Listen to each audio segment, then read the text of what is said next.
This whole ocean really did go silent. For fans of Deadliest Catch, one boat stood above all the rest: the Cornelia Marie. For over a decade, it wasn't just a vessel, it was the beating heart of the series. Captain Phil Harris made her a legend. His sons, Josh and Jake, promised to carry that torch. But behind the steel hull and bright colors lay a story that television cameras never fully captured. In August 2022, everything changed forever. A buried court document surfaced online, and it revealed a secret Josh Harris had hidden for nearly 25 years. What it described was so serious that Discovery Channel acted immediately. Within days, the Cornelia Marie was gone from the network. Entire seasons disappeared from streaming platforms. Overnight, fans realized the boat that had once symbolized grit, family, and resilience now carried the weight of a controversy too heavy to ignore. So, what really happened? Why did the Cornelia Marie vanish from Deadliest Catch? To understand, we need to go back to where it all began, to a small shipyard in Alabama, where a boat was born that would change crab fishing forever. The Cornelia Marie was built in 1989 at Horton Boats, a modest yard in Bayou La Batre, Alabama. For generations, the craftsmen there had turned out vessels that fought storms, carried families, and made their mark on the unforgiving waters of the Bering Sea. But this ship felt different. It carried the spirit of an ending era. The mastermind behind it was Elmo Horton, whose yard was nearing the close of its storied run. Measuring 128 feet long and 28 feet wide, with a draft of nearly 12 feet, the Cornelia Marie was forged from heavy steel. Twin 750 horsepower Cummins QSK 19M engines gave her speed, up to 14.5 knots, a serious advantage in the mad dash to the crab grounds. She carried 28,500 gallons of fuel and 3,000 gallons of fresh water, enough to push through long trips without turning back. At $2.5 million, she was a gamble, a fortune in the late 80s. But she paid it back in loyalty and endurance. Fishermen who boarded her decks quickly learned she could take the pounding of the Bering Sea better than most. The name itself carried weight. Commissioned by Ralph Collins, the vessel bore the name of his wife, Cornelia Marie Collins. She wasn't just a symbolic figure. Cornelia worked right beside her husband in the fishing business.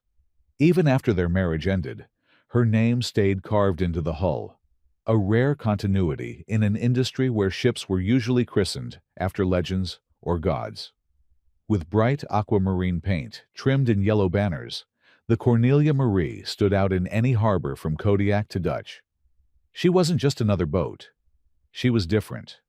And soon, fate would bring her into the hands of a captain whose name would be forever entwined with hers. Phil Harris didn't come from privilege or wealth. Raised in Bothell, Washington, he began fishing with his father at the age of 8. By 17, he'd had enough of classrooms.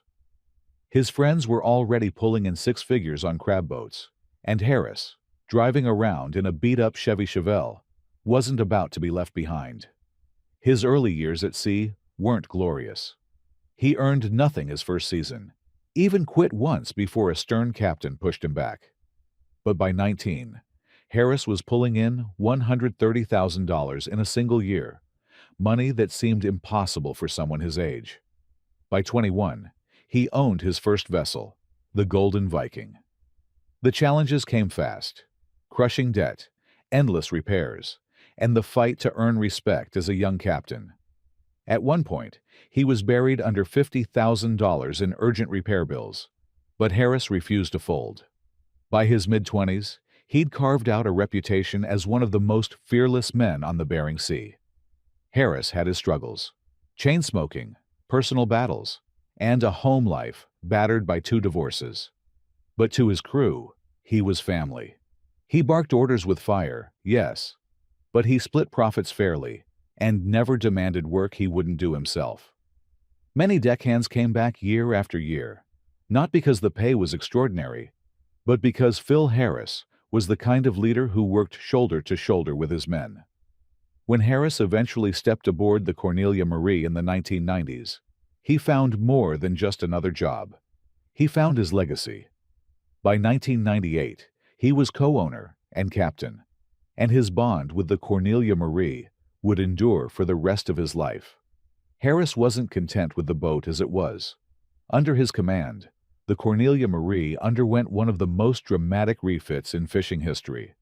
Cut into 4 pieces, it was extended by 22 feet, boosting her crab capacity by 100,000 pounds. Suddenly, she could haul in more than 300,000 pounds on a single trip. In a world where boats were sinking under economic pressure, the Cornelia Marie stood firm. Efficient, reliable, and backed by a fiercely loyal crew, she became one of the top earners on the Bering Sea. Long before reality TV cameras rolled, she was already a legend. But television was about to change everything. By the early 2000s, the Cornelia Marie wasn't just another boat on the Bering Sea. It was already a star among fishermen. Her long hauls and expanded hold made her one of the most efficient crabbers in Alaska. But fate had something bigger in store. In 2005, the producers of Discovery Channel's Deadliest Catch faced a decision. They had more than 250 crab boats to choose from, but they wanted just a handful that could carry the weight of a TV show. By year's end, they narrowed it down to fewer than 90. The Cornelia Marie stood out, not just for her numbers, but because of one man, Captain Phil Harris. At first, Harris wasn't sure.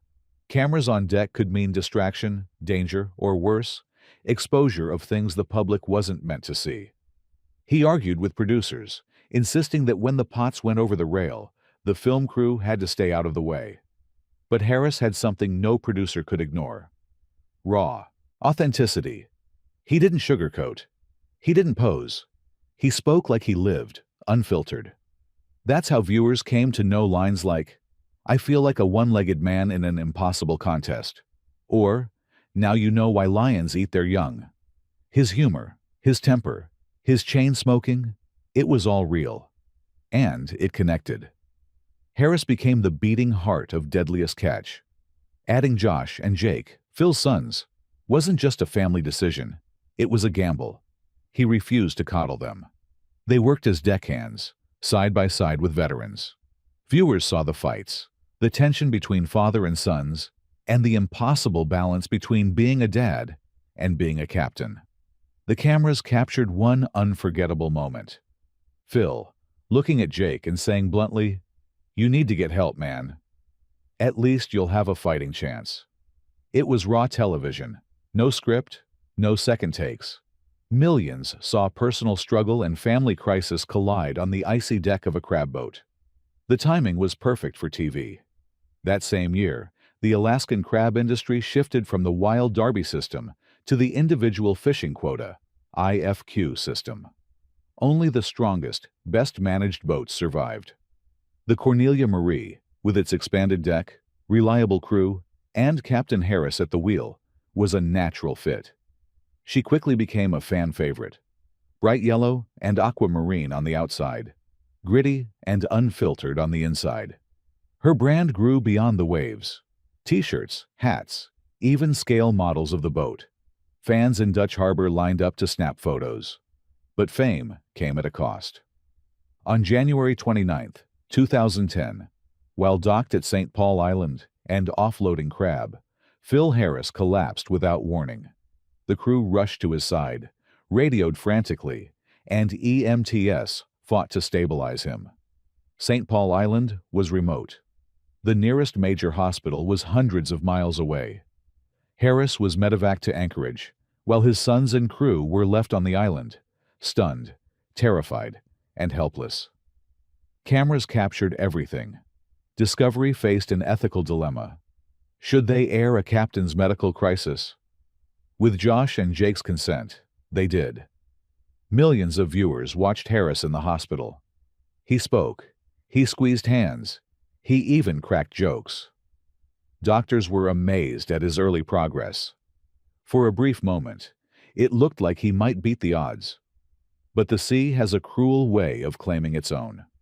Just days later, a sudden brain bleed destroyed that hope. On February 9, 2010, at only 53 years old, Captain Phil Harris passed away. When the episode Redemption Day aired on July 20th, 2010, 5.4 million people tuned in, one of the highest ratings in the show's history. Fans wept with the Harris family, feeling as if they had lost their own father, their own captain. Phil's ashes were divided. Half were placed in a Harley-Davidson gas tank, alongside his mother's remains. The rest were scattered at sea. Both fitting tributes for a man who loved the ocean and the open road. For Josh and Jake, Phil's death wasn't just personal, it was business. The Cornelia Marie was their inheritance, but not fully theirs. Other stakeholders held financial shares. Buying them out required money they didn't have, and keeping the aging boat running drained every dollar they scraped together. The Cornelia Marie needed new engines, constant repairs, and endless investment. Josh called it a black hole for money. Crew wages climbed, fuel prices soared, and the pandemic years nearly bankrupted them. Every trip felt like a gamble. On top of that came personal battles. Struggles didn't end with Phil. They ran through the Harris family like a curse. Jake spiraled, with repeated arrests, DUIs, and theft charges. Josh fought his own demons, struggling to lead while barely staying afloat himself. The Cornelia Marie carried more than crab pots. It carried the weight of a family unraveling under the eyes of millions. In the aftermath of Phil's death, Discovery brought in Derek Ray, an old friend of Phil's, as interim captain. His mission was simple: keep the Cornelia Marie alive on TV. But his strict style clashed with the grieving Harris brothers. When he accused Jake of substance use on board, and even called the police to scare him straight, the boat fractured. Crew morale collapsed. Mutiny whispers filled the galley. Fans, once inspired by the Harris unity, now saw a ship divided. The Cornelia Marie, once a symbol of resilience, became a mirror of dysfunction. Finally, in 2015, Josh found a partner who could help keep the dream alive. Casey McManus, a childhood friend turned skilled engineer, joined him. Together they scraped together the funds, with two investors picking up half the stake. Josh and Casey became co-captains. Josh brought the family name. Casey brought the technical know-how. It was a rocky partnership, full of arguments, but it kept the boat alive. For a moment, fans believed the Cornelia Marie could survive the storms of grief and scandal. But darker truths were still hidden, waiting to surface. For years after Phil's death, fans tuned in not just for the crab, but to see whether Josh and Jake could carry their father's legacy. The Cornelia Marie wasn't just a boat anymore. It was a symbol. But symbols can shatter, and this one would eventually sink under the weight of secrets. In 2016, viewers noticed something strange. Season 13 of Deadliest Catch premiered, and the Cornelia Marie, along with Josh, was nowhere to be seen. The reaction was immediate. Social media erupted. Had Discovery dropped them? Did the Harris brothers quit? Josh released a video, trying to calm the storm. He insisted it wasn't drama, just a decision by the producers to shake things up. But fans didn't buy it. The Cornelia Marie had become too iconic. Leaving her out felt like leaving the soul of the show behind. Petitions circulated. Viewers threatened to boycott. Even rival captains admitted the show didn't feel the same without that bright, yellow and blue hull slicing through the ice. By season 14, Discovery relented. The Cornelia Marie returned, Josh and Casey at the helm. Ratings spiked. For a moment, it looked like the legacy might endure. But behind the scenes, darker truths were beginning to surface. While Josh tried to hold the wheel steady, Jake was sinking fast. His addiction deepened. 2010 DUI arrest, 2017 possession and car theft, 2019 prison time for distribution. By 2024, after a high-speed police chase, he was sentenced to 18 months in prison. Josh carried the Harris name on deck, But his brother's spiral was a constant shadow. Even fans who rooted for Jake's recovery began to lose hope. The Harris family's private pain played out like a tragedy on repeat. And then came the blow no one saw coming. In August 2022, a buried court document surfaced online. Fans who clicked expecting gossip found something far darker. The report revealed that in 1998, a teenage Josh Harris, just 15 years old, had been accused of serious misconduct involving the young daughter of a family friend. Legal proceedings followed, and in 1999, Josh entered a plea to a reduced charge. He served 9 months in juvenile custody and completed 2 years of treatment. For over 2 decades, this secret had stayed hidden. Discovery never mentioned it. The public never knew. Fans felt betrayed. How had this slipped through? How had a man with this past become the face of one of television's most beloved reality shows? The backlash was immediate. By September 2022, Discovery Channel erased Josh Harris from existence. Deadliest Catch, Bloodline, the Hawaiian spin-off that Josh had spearheaded, was canceled. Old episodes vanished from streaming platforms across the US, Canada, and beyond. Promotional posts disappeared from social media. Discovery wanted no connection to the scandal. For fans, it was a gut punch. Some applauded the swift action. Others grieved the loss of the Cornelia Marie from their screens. Either way, the result was the same. The boat that had been a household name was suddenly gone, like it had never existed. The scandal didn't just sink Josh. It pulled down those around him. Casey McManus, his co-captain and business partner, was innocent in all of this. Respected by crew and fans alike, Casey had helped keep the Cornelia Marie afloat when Josh couldn't. But when Discovery cut ties with Josh, they cut ties with Casey too. His contract wasn't renewed. His time on the show ended through no fault of his own. Fans called it unfair, a punishment that Casey didn't deserve. But television doesn't deal in fairness. It deals in optics, and the Cornelia Marie's brand was now radioactive. In 2024, the Harris family's grip on the Cornelia Marie ended for good. On June 17th, fisherman Taylor Jensen announced that he and a group of partners had purchased the vessel.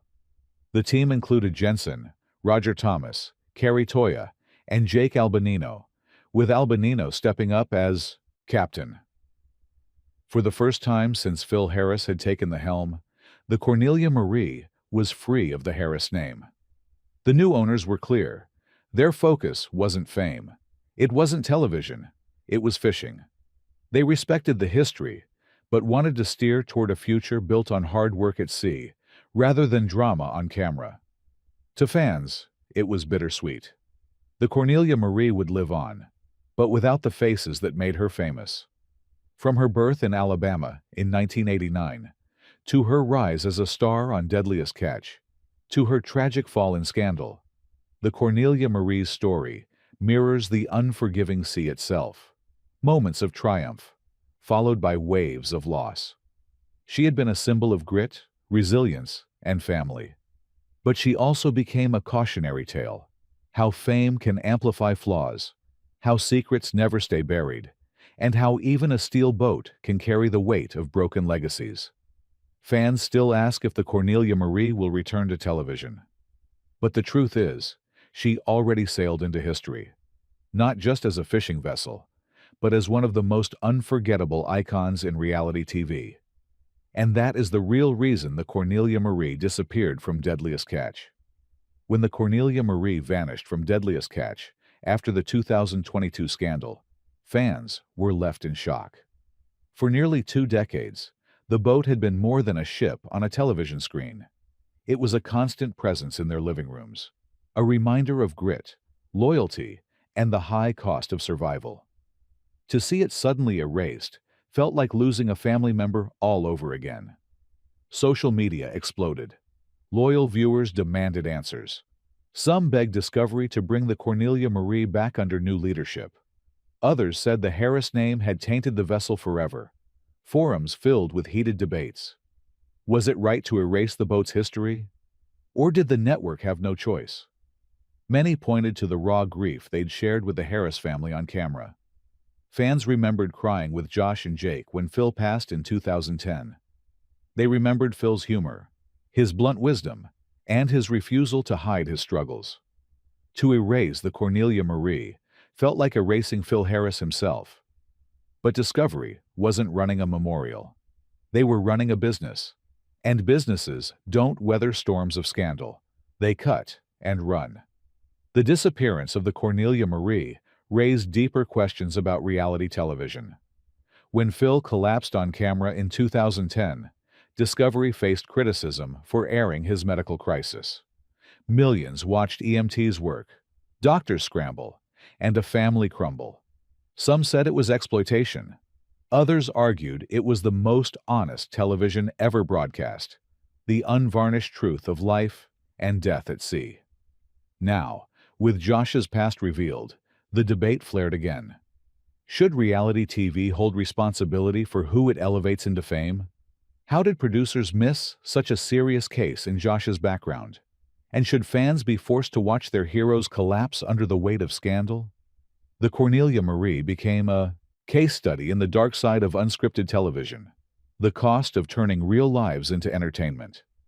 While fans debated, the men who had worked aboard the Cornelia Marie felt the loss most keenly.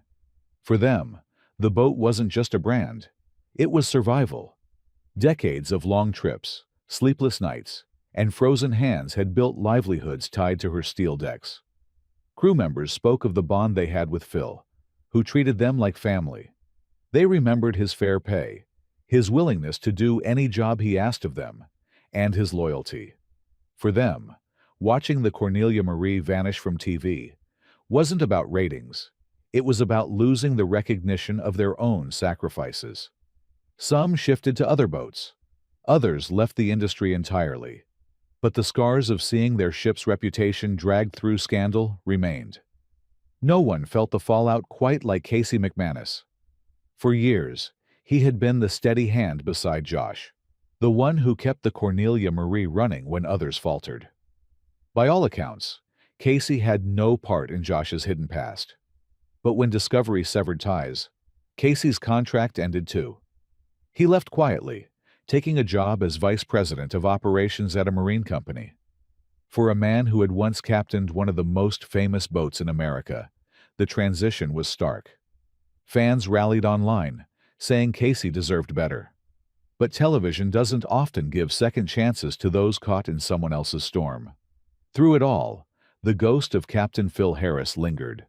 Fans clung to his memory, sharing his quotes, posting clips of his raw honesty, and wearing Cornelia Marie gear long after the boat left the show.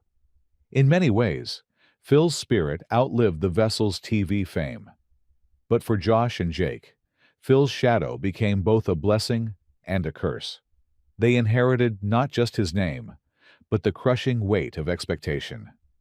And when scandal finally sank Josh, it felt to many fans like Phil's legacy had been betrayed. The community of Deadliest Catch fans split in two. On one side were those who wanted the Cornelia Marie to sail on television again, without Josh, without scandal, with a new generation at the helm. They argued the boat was bigger than any one man. On the other side were those who said the Cornelia Marie's time had passed. They couldn't watch her on screen without thinking of betrayal. For them, the magic had died with Phil in 2010. In the end, Discovery sided with caution. The Cornelia Marie stayed gone. The silence was perhaps the hardest part. Discovery never issued a lengthy statement. They never addressed fans directly. One day, the Cornelia Marie was there. The next, she was gone. It was as if the boat had never existed. Episodes pulled, posts deleted, merchandise quietly discontinued. For fans, that silence spoke volumes. It wasn't just about Josh Harris's past. It was about the fragility of fame. The Cornelia Marie had been a symbol of strength, but when the truth surfaced, even steel couldn't withstand the storm. The disappearance of the Cornelia Marie from Deadliest Catch was not just the end of a television chapter. It was the end of an era that had defined reality TV for millions. But like the ocean itself, endings in the fishing world are never final.